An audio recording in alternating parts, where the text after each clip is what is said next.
আমার এখনো মনে আছে, আমি যখন নাকি মোটামুটি বিয়ের পরে প্রথম কক্সবাজারে বিবিকে নিয়ে গেছি, আলহামদুলিল্লাহ যাওয়ার পরে সেই হিমছড়ি পাহাড়ে, এই পাহাড়ে তো আর উঠার কিছু নেই, দেখার কিছু নেই, আগে দেখছি তো পরিবার নিয়ে যখন গেলাম চিন্তা করলাম যাই।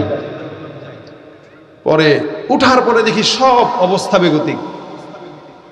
তা আমরা দুইজন মুজাকারা করলাম, চলো একটা কাজ করি, এই পাহাড়ের চূড়ায় চূড়ায় সব জোড়ায় জোড়ায় গুনাহগাররা বসে রয়েছে, পাহাড় তাদেরকে বদদোয়া দিতেছে। আল্লাহ পাকের একটা সৃষ্টি যেন অন্তত বলতে পারে যে আল্লাহ, কিছু মুমিন আছে যারা এই পাহাড়ে উঠাও দুইটা সেজদা দিছে। তো পাহাড়ের চূড়ায় টেবিলের বেঞ্চে আমরা দুজন 2 রাকাত 4 রাকাত নামাজ পড়ি। তা আমরা ওখানে 2 রাকাত করে 4 রাকাত নামাজ পড়ে আল্লাহকে বলছি, আল্লাহ এই যে দেখেন, আপনি এটা কষ্ট পায়েন না যে হিমছড়িতে সবগুলাই আপনার নাফরমান বান্দা, এবং আমরা কিছু গুনাহগার বান্দা দুইজন এসে এখানে আপনার এই কুদরতি কদমে সেজদা দিলাম। অন্তত এই হিমছড়ি পাহাড়ের মাটি যেন আল্লাহর কাছে আমাদের ব্যাপারে সাক্ষী দেয়। আপনি কোনো গুনাহের মজমায় যখন যাবেন, দেখবেন সব জায়গায় গুনাহ চলতেছে, ওই জায়গায় আপনি একটা সেজদা দিয়ে দিবেন, কারণ সেজদা দিবেন তো আল্লাহর নিকটবর্তী হবেন এবং সেজদার জায়গা আপনার জন্য আল্লাহর কাছে সুপারিশ করবে। কেন বিশ্বের যে কোনো প্রান্তে যান, সেজদা বহুত দামি। আমরা সেজদা ভুলে গেছি, সেজদা আল্লাহরে না দিয়া বাজারে মাজারে খাজার দরবারে যায় দেয়, গোলাপ শাহ যায় সেজদা দেয়, ল্যাংটা বাবার মাজারে যায় সেজদা দেয়, বাবার জকর মোবারকের সামনে যায় আব্বা আসি। আজীব বেআকলের দল, যেখানে সেজদা দেওয়ার ওখানে দেয় না, যেখানে সেজদা দিলে শিরিক হয় জায়গায় যায় আমরা তাজিমি সেজদা দিচ্ছি। তাজিমি সেজদা বলতে দুনিয়াতে কোনো সেজদা নেই, সেজদা একমাত্র একটাই, সেটা কার কাছে? বলেন বলেন কার কাছে? আল্লাহর কাছে বাদ দিয়া পীরের কপালে, পীরের মাজারে, পীরের পায়ে সেজদা দিবেন তো সাথে সাথে ঈমান চলে যাবে, সাথে সাথে ঈমান চলে যাবে।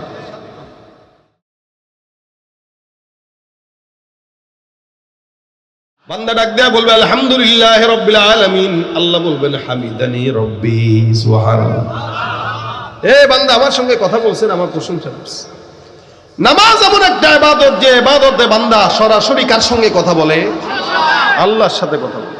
এই ইবাদতের পুরস্কার, এরকম দামি পুরস্কার দুনিয়ার কোন নবীকে আল্লাহ দেন নাই, আপনাকে আমাকে দিয়েছেন। এরপরেও নামাজের ডাক আল্লাহ পাক দেয়, আমরা যাই না। হযরত সাঈদ ইবনে মুসাইয়্যিব উনি মসজিদে আজানের আগেই, 1 ঘন্টা আগেই দৌড় দিয়ে মসজিদে যাইতেন। ওনাকে প্রশ্ন করা হয়েছে, আপনি আজানের আগে মসজিদে যান কেন? আজানের পরে গেলেও তো পারেন। হযরত সাঈদ ইবনে মুসাইয়্যিব বলেন, এই শোনো, আমি আজানের আগে কেন মসজিদে যাই জানো? কারণ আজানের মাধ্যমে আল্লাহ বান্দাকে ডাক দেয়, হাইয়া আলাস সালাহ, এই নামাজের দিকে আসো, হাইয়া আলাল ফালাহ, কল্যাণের দিকে আসো। ডাক দেয় কে? আল্লাহ আমাকে ডাক দিয়া কেন আল্লাহর ঘরে নেবে? উচিত তো আল্লাহর ডাকের আগে মসজিদে যাওয়া। কল্যাণের পথে ডাকা লাগবে কেন?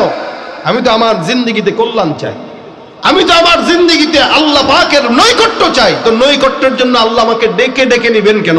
এখানে কি আল্লাহর ঠেকা? ঠেকা তো আমার, ঠেকা তো আপনার আমার। তো কল্যাণের পথে ডাকার পরে যাওয়াটা কল্যাণ নয়, বরং ডাকার আগে যাওয়াটা কল্যাণ। আলহামদুলিল্লাহ, এই আমল আমি আমার বাবার জিন্দেগিতে দেখছি।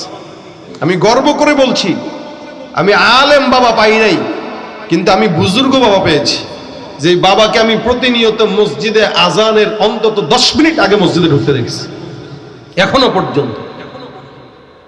এটা আমাদের উচিত। আল্লাহ পাক ডাকা লাগবে কেন? বরং আমরা আগে যাব। কি বলেন, ঠিক না? আমরা আগে যাব, বরং আমরা নামাজও পড়িও না, ডাকলেও যাই না। কেউ পড়ার কথা বললে, ধর্মীয় তোমার নামাজ তুমি পড়ো, যাও, আমরা ডাকো কেন? দেখবেন গাছতে যারা বের হয় দাওয়াত তাবলীগের মেহনতে, এদেরকে গাছতে বের হইলে 4-5 জন দেখলেই আইতেছে আইতেছে ভাগ বাড়া ভাগ, মসজিদে লয়ে যাবো টান দিয়া, যেন মনে হয় সন্ত্রাস আসতেছে। আজীব হাল। 4-5 জন গাছতে বেরোছে দেখলেই দৌড় দেয়। এ কি হাল? কি এই আমাদের? ভাই কল্যাণের দিকে ডাকবে, আল্লাহ ডাকতেছে, আপনি সাড়া দিচ্ছেন না। অথচ আপনার দুনিয়ার লিডার ডাক দিলে আপনি লুঙ্গি খুলে দৌড় দেন। লাভ হইল কি মিয়া? 1500 বছর গোলামি যাদের করছেন, পলানোর সময় বলেও নাই, নিয়েও যায় নাই, নিয়ে গেছে, বলে গেছে। ফায়দা হইল কি? এদের পিছনে দৌড়ায়, এদের পিছনে দৌড়াইবেন, 5 টাকা খরচ করবেন, আপনার থেকে 500 টাকার ফায়দা ওরা নিয়ে নেবে। দিন শেষে আপনি ফকির নিয়ে থাকবেন, ওরা আঙুল ফুলে কলা গাছ হয়ে সেকেন্ড হোম করবে আমেরিকায় আর লন্ডনে। কথা ঠিক কিনা জোরে কন? কেউ দিল না সবাই নিল, আমরা যে কলুর বলদ, সারা বছর নেয় না খবর, নির্বাচনে খুব দরদ। কেউ দিল না সবাই নিল, আমরা যে কলুর বলদ, সারা বছর নেয় না খবর, নির্বাচনে খুব দরদ। নির্বাচনের আগে নেতায় ধরে কত রকম বেশ, নির্বাচনের আগে নেতা ধরে কত রকম বেশ, দেখতে দেখতে গোল্লায় গেল আমার সোনার বাংলাদেশ। একে একে শেষ করেছি, সবার দেখা হইল শেষ, দেখতে দেখতে গোল্লায় গেল আমার সোনার বাংলাদেশ। যাদের হাতে যায় ক্ষমতা দেশ যেন বাপের ভিটা, রাখতে চেয়ার শুরু করে বিদেশিদের পাচাটা। ঠিক না? যাদের হাতে যায় ক্ষমতা দেশ যেন বাপের ভিটা, রাখতে চেয়ার শুরু করে বিদেশিদের পাচাটা। বিদেশিদের কথা মতো চালায় ওরা নিজের দেশ, দেখতে দেখতে গোল্লায় গেল আমার সোনার বাংলাদেশ, দেখতে দেখতে গোল্লায় গেল আমার সোনার বাংলাদেশ। সুতরাং নেতাদের পিছনে দৌড়ানি বাদ দিয়া মসজিদে দৌড়া। নামাজ এমন একটা ইবাদত, ইবাদতের সঙ্গে যে জিনিস সম্পৃক্ত ওই জিনিসই দাম। কপাল সম্পৃক্ত তো কপালের দাম বেড়ে যায়, মসজিদ সম্পৃক্ত তো মসজিদের দাম বেড়ে গেছে। কত দাম? নবী বলেন, কেউ যদি একটা মসজিদ নির্মাণের জন্য একটা টাকাও দেয়, একটা ইটও দেয়, আল্লাহ পাক তার জন্য জান্নাতে একটা পরিপূর্ণ ঘর বানায় দেয়। সেজদা যেখানে দিবা ওই জমিন তোমার জন্য সাক্ষী দিয়ে বলবে, আল্লাহ এ লোক আমার উপরে তোমার কদমে সেজদা দিয়েছে। আমরা ছাত্র জামানায় আমার ওস্তাদ আমাকে বলছিলেন, আমার এখনো মনে আছে এবং ওটার উপরে আমি আমল করার চেষ্টাও করি ইনশাআল্লাহ। হুজুর বলছিলেন, বাবা তুমি তো অনেক দেশে সফর করো, সফর টফর তোমার সাথে মিশে গেছে, যখনই যেখানে যাবা, যে এলাকায় যাবা ওই এলাকার কোনো একটা মসজিদে নামাজ পড়বা। তাহলে কেন? বলে সারা বাংলাদেশে ঘুরে বেড়াও, প্রত্যেকটা এলাকায় যখন তোমার সেজদা কপাল লাগবে তো বাংলাদেশের প্রত্যেকটা জমিন তোমার জন্য সাক্ষী হয়ে দাঁড়ায় যাবে। আপনি কক্সবাজার গেছেন ঘোরার জন্য, চিল করার জন্য। এই যে ডিসেম্বর জানুয়ারিতে আমাদের দেশের যুবকেরা কক্সবাজার দৌড়ায়, সমুদ্র দেখে পাহাড় দেখে উচিত ছিল আল্লাহর শুকরিয়া করা, কিন্তু ওরা সমুদ্র আর পাহাড় দেখে আরো বেশি উচ্ছৃঙ্খল হয়। এক একটা আসার পরে দেখবেন চেহারায় গুনাহের কালি লেগে গেছে।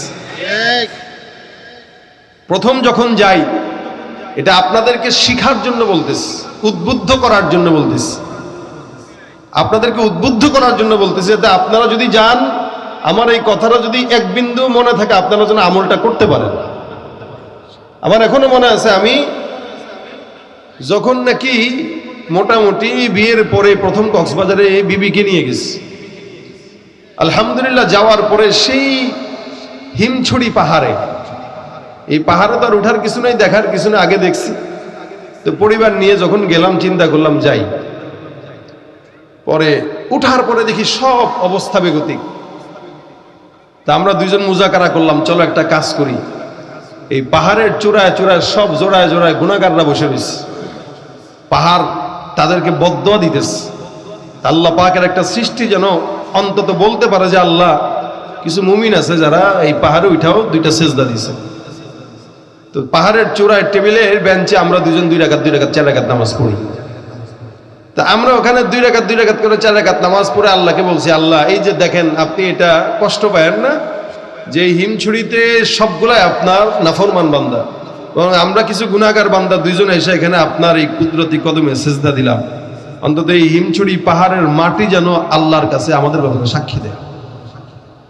আপনি কোনো গুনাহের মজমায় যখন যাবেন, দেখবেন সব জায়গায় গুনাহ চলতেছে, ওই জায়গায় আপনি একটা সেজদা দিয়ে দিবেন, কারণ সেজদা দিবেন তো আল্লাহর নিকটবর্তী হবেন এবং সেজদার জায়গা আপনার জন্য আল্লাহর কাছে সুপারিশ করবে। বিশ্বের যে কোনো প্রান্তে যান, সেজদা বহুত দামি। আমরা সেজদা ভুলে গেছি, সেজদা আল্লাহরে না দিয়া বাজারে মাজারে খাজার দরবারে যায় দেয়, গোলাপ শাহ মাজারে যায় সেজদা দেয়। ল্যাংটা বাবার মাছ ধরা যায়, সেজদা দেয়। বাবার জকর মোবারকের সামনে যায়, আব্বা আসি। আজীব বেআকলের দল, যেখানে সেজদা দেওয়ার ওখানে দেয় না, যেখানে সেজদা দিলে শিরিক হয়ে জায়গায় যায় আমরা তাজিমি সেজদা দিচ্ছি। তাজিমি সেজদা বলতে দুনিয়াতে কোনো সেজদা নেই, সেজদা একমাত্র একটাই, সেটা কার কাছে? বলেন বলেন, কার কাছে? আল্লাহর কাছে বাদ দিয়া পীরের কপালে, পীরের মাজারে, পীরের পায়ে সেজদা দিবেন তো সাথে সাথে ঈমান চলে যাবে, সাথে সাথে ঈমান চলে যাবে। এই জন্য আমরা নামাজ 5 ওয়াক্ত পড়ব। নামাজ বান্দার সব গুনাহ থেকে হেফাজত করে এবং নামাজের হিসাবটাই আল্লাহ পাক নেন। অধিকাংশ মানুষ আছেন 5 ওয়াক্ত নামাজ পড়েন না। জানেন আপনার নামাজ না থাকার কারণে রাসূল বলেন যার নামাজ নেই তার ঈমানও নেই। কারণ ঈমানের পরে সর্বোচ্চ আমল হলো নামাজ। আর যদি কেউ নামাজকে অস্বীকারই করে, ধর নামাজ পড়া লাগে নাকি, নামাজ কিসের আবার, এই অস্বীকারী সাথে সাথে কাফের হয়ে যায়। এই জন্য নামাজ 5 ওয়াক্ত পড়ার চেষ্টা করবেন, বিশেষ করে ফজর আর এশা। কারণ রাসূল সাল্লাল্লাহু আলাইহি ওয়াসাল্লাম বলেছেন যার ফজর ঠিক নেই, এশা ঠিক নেই, ও মুনাফিক। মুনাফিকরা ফজরও পড়ে না, এশাও পড়ে না। মুনাফিকরা ফজর পড়তে পারে না। দেখবেন এই কারণে ফজরের সময় নামাজ পড়ে যদি আপনি একটু এলাকায় ঘুরতে যান, দেখবেন আলাদা একটা শান্তি দিলের ভিতরে লাগে। যতই শীত হোক, আপনি ফজরের সময় বের হয়ে একটু হেঁটে দেখেন তো, দিলে প্রশান্তি লাগে। কেন জানেন? এই ফজরের সময় দুনিয়াতে কোনো মুনাফিকের নিঃশ্বাস থাকে না, সব ইমানদারের নিঃশ্বাস থাকে। সব ইমানদাররা জেগে উঠে ফজরের সময়। এই কারণে ফজরের আবহাওয়া থাকে বিমূল, একদম বিমুগ্ধ। আর ওই সময়টাই আল্লাহ পাক বান্দাকে আল্লাহর রহমত পৌঁছায়। সুবহে সাদিকের সময় গোটা দুনিয়াতে আল্লাহ পাক বান্দার জন্য রহমত পৌঁছায়। এই কারণে আমরা চেষ্টা করব ফজর থেকে এশা পর্যন্ত 5 ওয়াক্ত নামাজ জামাতের সঙ্গে আদায় করা, ইনশাআল্লাহ। জোরে বলেন ইনশাআল্লাহ। মসজিদ করলেন, নামাজ বললেন না, কোই ফায়দা নেই। এবং মসজিদের সঙ্গে সম্পৃক্ত থাকবেন। আল্লাহ বলি, আমি একটা হাদিস বলছিলাম যে সমস্ত যুবকরা যৌবনটাকে ইবাদতে কাটায়, আল্লাহ পাক তাদেরকে আরশের নিচে কি দিবেন? এই হাদিসের ভিতরে আরেকটা বেচারাদের নাম আছে, ওয়াকলবুহু মুআল্লাকুম বিল মাসাজিদ। আল্লাহ নবী বলেন ওই সমস্ত লোকরাও কিয়ামতে আল্লাহর আরশের নিচে ছায়া পাবে যাদের অন্তর মসজিদের সঙ্গে লেগেছিল। সুবহানাল্লাহ। অর্থাৎ ফজরের পড়ার পর অপেক্ষা করতে কখন জোহর হবে, জোহর পড়ার পর অপেক্ষা করতে কখন আসর হবে, আসরের পর অপেক্ষা করতে কখন মাগরিব হবে, মাগরিবের পর অপেক্ষা করতে কখন এশা হবে, এশার পরে আবার টাইম থাকতে ওরে কখন ফজর হবে। আল্লাহ নবী বলেন এই যে মসজিদের প্রতি এত টান, এই সমস্ত মানুষরাই আরশের নিচে কি পাবে? আমরা তো মসজিদ থেকে ঢুকলে বেরোমু কখন এই চিন্তা করি। একটা সালাম হুজুর ফিরেছে, আসসালামু আলাইকুম, আরেকটা সালাম ফিরানোর আগে দৌড়, ফিলা হয় নাই সালাম, দৌড়। কে যেন পিটা আল্লাহ মাবুদ জানে। এ কারণে মসজিদে 5 ওয়াক্ত নামাজ পড়বো ইনশাআল্লাহ। আর মসজিদের সঙ্গে সম্পর্ক রাখবো। এই সম্পর্ক রাখলে কি, মান বানা লিল্লাহি মাসজিদান বানাল্লাহু লাহু বাইতান ফিল জান্নাহ। আল্লাহ নবী বলেন কেউ যদি আল্লাহর ঘর মসজিদের জন্য একটা ইটও দেয়, আল্লাহ পাক তার জন্য জান্নাতে একটা ঘর দিয়ে দেন।